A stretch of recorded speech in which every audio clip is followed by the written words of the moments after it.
नमस्ते। आज हमारे पास एक बहुत ही दिलचस्प दस्तावेज है।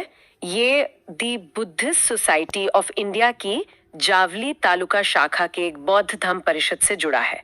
और ये सिर्फ किसी कार्यक्रम की रिपोर्ट नहीं लगती, बल्कि ये डॉक्टर बाबा साहेब आम्बेडकर के विजन को आज के दौर में कैसे देखा जा रहा है, उसे समझने का एक मौका है। चलिए इसकी गहराई में उतरते हैं। बिल्कुल। और देखिए, इस दस्तावेज की सबसे खास बात जो है वो ये है कि ये धम्म को सिर्फ एक पूजा पद्धति की तरह नहीं देखता।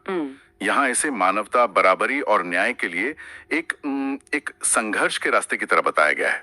ये सोच सीधे तौर पर डॉक्टर अंबेडकर की विचारधारा से निकलती है। हाँ, परिषद के जो मुख्य वक्ता थे डॉक्टर जगदीश गवाई, वो इसी बात पर जोर देते हैं कि धर्म का असली काम दुख को खत्म करना है, कर्मकांड करना नहीं, और दूसरों पर निर्भर रहने के बजाय खुद को सक्षम बनाना है। सही बात है। और यहाँ पर ये दर्शन सिर्फ विचार तक नहीं रहता, ये सीधे एक्शन से जुड़ता है।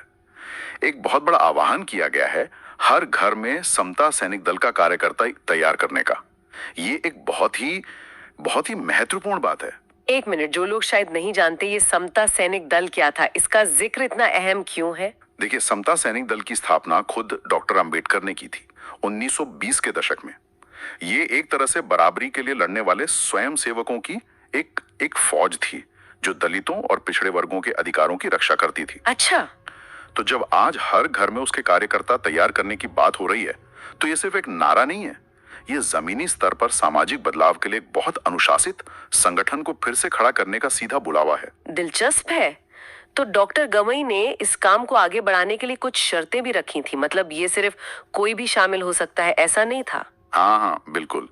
और ये शर्तें बहुत गहरी हैं, जैसे अंधविश्वास को पूरी तरह से खत्म करना होगा, हमेशा सच का साथ देना होगा, और सबसे जरूरी, दूसरों पर इल्जाम लगाने की आदत छोड़कर खुद का आकलन मतलब आत्म परीक्षण करना होगा।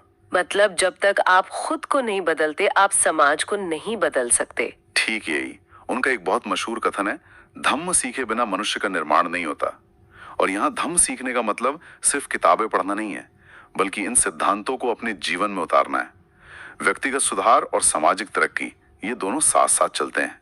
और उन्होंने प्रेरणा के लिए ऐतिहासिक उदाहरण भी दिए, जैसे सम्राट अशोक ने जो 84,000 विहार बनवाए थे। साथ ही फूले दंपत्ति और अंबेडकर परिवार ने कैसे शिक्षा की नींव रखी। ये दिखाता है कि इस आंदोलन की जड़ें कितनी गहरी हैं। ये सर बड़े सामाजिक स्तर की बात नहीं है। उन्होंने व्यक्तिगत विकास पर भी जोर दिया, अहंकार और गर्व को छोड़ना, विनम्रता सीखना। और एक बहुत ही सुंदर जिक्र है किर्लोस्कर गुरुजी का। उन्होंने ही बाबा साहेब को बुद्ध पर एक किताब दी थी जिसने उनके जीवन पर बहुत गहरा असर डाला। तो अगर हम इन सारी बातों को एक साथ जोड़कर देखें तो ये परिषद असल में एक सभा से कहीं ज्यादा थी। ये तो बराबरी और न्याय के सिद्धांतों पर एक सामाजिक आंदोलन को फिर से जगाने का एक आह्वान था। संक्षेप में कहें तो हाँ, यह दस्तावेज बौद्ध धर्म को एक एक्टिव, सामाजिक रूप से जागरूक शक्ति के तौर पर पेश करता है, जो व्यक्तिगत विकास और सामाजिक न्याय दोनों के लिए प्रतिबद्ध है। तो इस चर्चा को समाप्त करते हुए एक विचार छोड़ जाते हैं। इस दस्तावेज में बार बार स्वयं शिक्षित होने और आत्म परीक्षण करने पर जोर दिया गया है।